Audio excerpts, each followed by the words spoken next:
What's up guys, welcome back to the channel. If you're new around here, my name is Hytale7, and before we get into the video, I just want to put as a little disclaimer why this video is so late. I have actually recorded this entire thing, and then through some setting errors, there was actually no audio included, and then I got busy as I'm in college with a few tests and stuff, but I still wanted to get the video out there as I think it's important, some of the information that we have and the content covered, and then we'll have the next one still on Saturday, and from there on, this series will continue as it's supposed to be, with the Hytale Saturday news. So in today's video, we're going to be taking a look at the Block Tech, which basically means we're going to look at some of the features and techniques that were used to make the Hytale blocks and kind of make them unique and special to this game.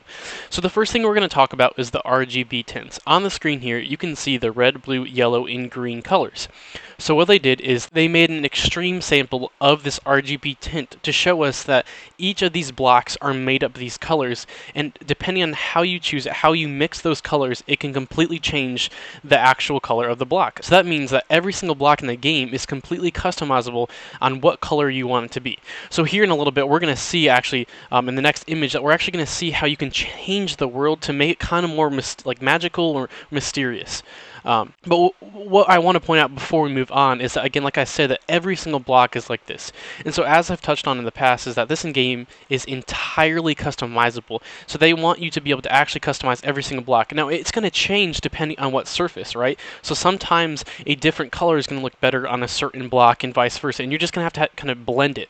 But this goes really, really well if you want to have different areas in your map to where it's a subtle change to a new season, or if you want something more mysterious and magical in one forest, or if you want it to get darker and darker as you come up to a dungeon or one of your builds. So there's a lot of stuff that you can do with this. I'm really excited to see what other people do when the game comes out. So as I was just mentioning here is shown how the color changes from this normal green, and they kind of change it to a more bluish texture or color to make it kind of a more mysterious or magical place. You can change every single block, so you can see here as you get this way, the actual leaves start changing too, and even some of the trees start changing a little bit of color, and then mostly the ground here, as you can see, it starts to turn more bluish.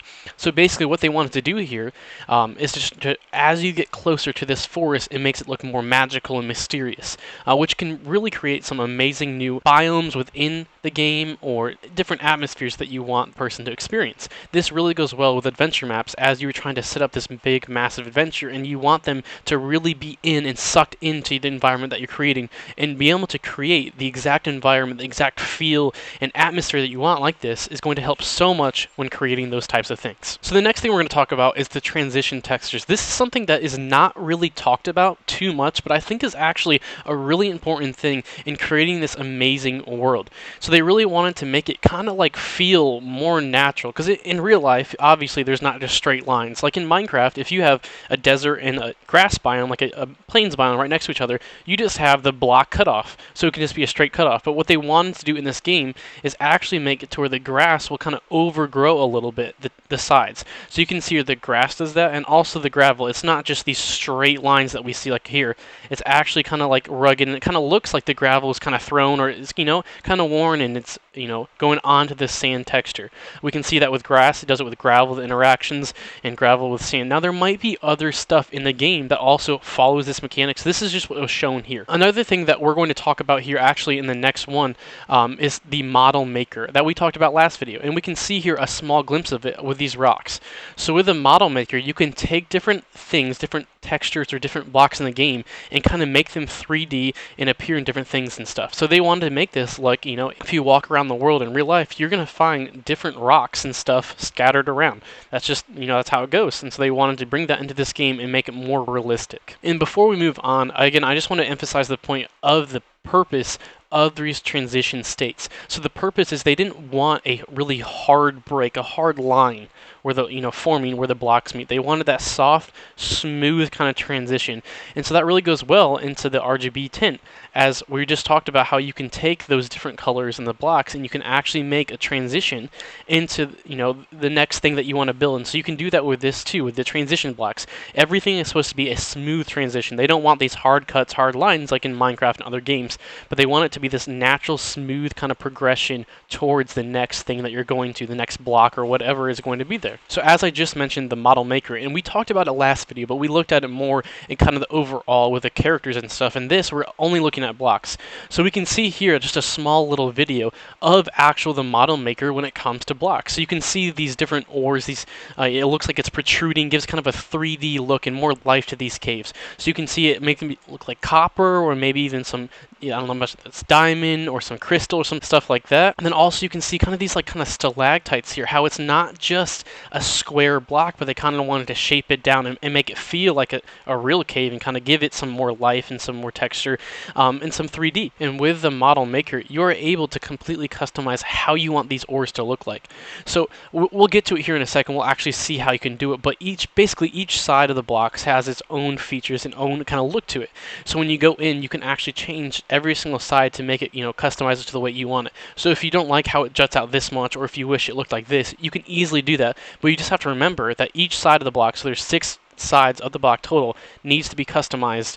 Or you can leave it natural and just customize one, whatever you like, or whatever wants to do, that's fine. But if you're going to completely customize a block, make sure that you keep in mind that it is actually 6 sides of the block. The next type of block tech that we're going to get into is actually the submersible blocks.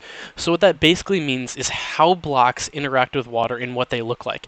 So in this picture, you can see a chest here with gold. You can see it feels submerged. It's not just sitting in water. So in Minecraft, a block down like this, if you put a chest in there, it's not going to be submergible. Like, the water is not going to come incorporate it and make it look submerged.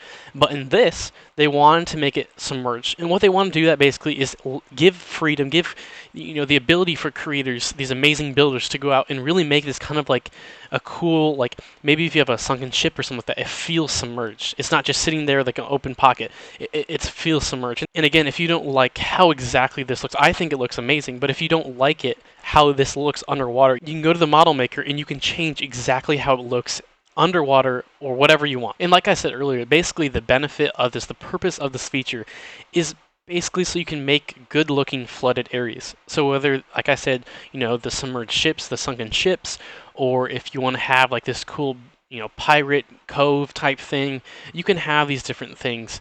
Or if you have an adventure map, you can hide things, you can make stuff look ruined. It's just it opens up for a lot more creativity with the world and all these adventure type building ideas that you can do. The next type of special feature of the Hytale block system is actually going to be the varied foliage. So now again, like I've said so many different times, Hytale doesn't want to just be this blocky game. Obviously, that's kind of the main thing. You can see like it is a sandbox world that's like Minecraft and has blocks, but they are also giving it shape and different 3D feels. So with the model maker, they are able to go in and texturize or color and animate these things to look absolutely amazing and not like a big blocky thing like Minecraft. So these trees, even though they look kind of spherical in nature, are actually technically squares, but with the model maker you can go in and actually change how they look, and we'll get to that here in a second. But basically, like I said before, each of these blocks, these leaf blocks or anything, any foliage, is always going to be comprised of 6 different block faces, and you can see that here with the different things. So you can see one side would be this side right here, which is 2, 3, 4, and then top 5 and bottom 6. This little image is one of these sides of this. Now if you take that kind of look and then apply it to all these different sides, it's actually going to give it a cool spherical, not just a square look. It's going to make it more realistic. The next type of block feature that we're going to be looking at here is actually the ambient animations. And basically what that means is how the world interacts with the player as they're just going and adventuring. So in this small little clip, we can see as the player moves through the grass moves along with it, right? So if you're running in grass in real life, the grass is going to be moving away from, as you're pushing your way through, the grass is going to move. And we can see the same feature here. Another thing that we're going to be able to see is how just the world interacts with blocks and how the weather interacts.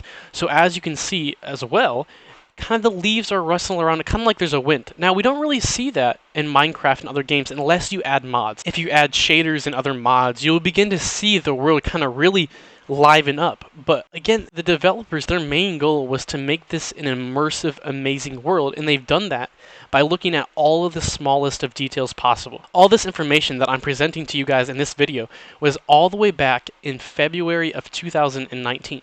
So if you can imagine, we have gone over a year and a half since then, And so if they have all these amazing small details of how the world is interacting with you, how the weather is going to interact, all these different things all the way back then, and since then they have grown in number, they have so much more staff on their team and all these different things, and they have more resources as they are now under the parent company of Riot Games. They have all these amazing resources and stuff that I can't even imagine of what the game is truly going to look like when it comes out. The next topic or feature that we're going to look at is actually particle effects. Now, this is a big one for a lot of people. For me, I don't mind too much, but for those that do care, Hytale has made it to where every single block does their own type of particle effect. You can see how the mushroom is different from the sand, the dirt is different from the sand, and this just goes along with creating this amazing immersive world and showing that they really do care about the smallest of details. And again, using the the model maker, you're actually able to go in and change all the particle effects. If you want to add something, take away something, everything in the game is completely customizable as long as you are able to take the time and do it. So the next feature that we're going to be looking at here is interaction and animation states. So what we can see here in this small little clip is this guy. He's going to walk up to this little cozy cabin, and he's going to be able to open and close this door. Now, unlike Minecraft, it doesn't just open, really quickly. But there's a little animation as it opens. Right here we can see it kind of like opens and then kind of like shutters, and then it comes to a stop, and then the same thing, it like swings open and swings closed, and just like how if you would slam a door, it would kind of have some bounce to it as well. So they're looking at the smallest of details and trying to make this a very immersive feel, like you're actually there, actually in the game and playing it. Now that's basically it for the content of this video in the topics of tech blocks, like the different features and states of the blocks. Before we end this video, I actually want to look at this one scene, and we can pause it real quick and we can see a lot of stuff. So right here we can see a bunch of different blocks. Now we will get to the blocks and actually get to look at a lot of them and what they look like here in a couple of videos, but right now we can see some of them right now. So we can see here we got a candle. It looks like a trap door or something right here. We have an amazing fireplace that looks amazing with a chimney right here. You can see a little maybe crafting table, a little wardrobe or chest or something right here. A nice table and chairs. And if you guys remember, I think it was either my first or second video when I talked about how the blocks change colors depending on what zone you're in. It's going to be amazing because you can create the same house but get a completely different feel as there's going to be different colors and such. We can also see wood planks here. There's going to be logs, and this is cobblestone, and this is just more logs. And I'm not sure if this is wood or what type of, if there's different designs and stuff that you can get with wood if you put it into a table like this. But we can see a small glimpse of some of the cool details of the blocks and different things that we're going to see here in a little bit. So that's it for today's video. Thank you guys so much for watching. Before I end this, I just want to again announce the live stream that will be going on when the game first comes out. I'm going to be doing a 24-hour live stream of Hytale when it first launches. We don't know the date quite yet, but I will keep you updated when they finally announce it. All that we know is that sometime in 2021 the game is supposed to release. So if you guys want to go and check out that live stream or hang out in the meantime before the game comes out, I live stream there all the time. So it is twitch.tv/Mateo7. Again, that is twitch.tv/Mateo7. I'm going to be doing a 24-hour live stream of the game when it first comes out. But in the meantime, if you want to come out and just hang out and watch different games and just build this amazing community, that would be awesome. I play different games like Minecraft, Call of Duty. I've been playing Battlefield Middle-earth, if you guys know what that is, and different fun games like that. So if you guys want to come and hang out and enjoy the streams and stuff, that would be awesome. But thank you guys so much for watching. Stay tuned for the rest of the series, and we will be back on track on Saturdays every day getting your Hytale news. Thank you guys so much again for watching. See ya!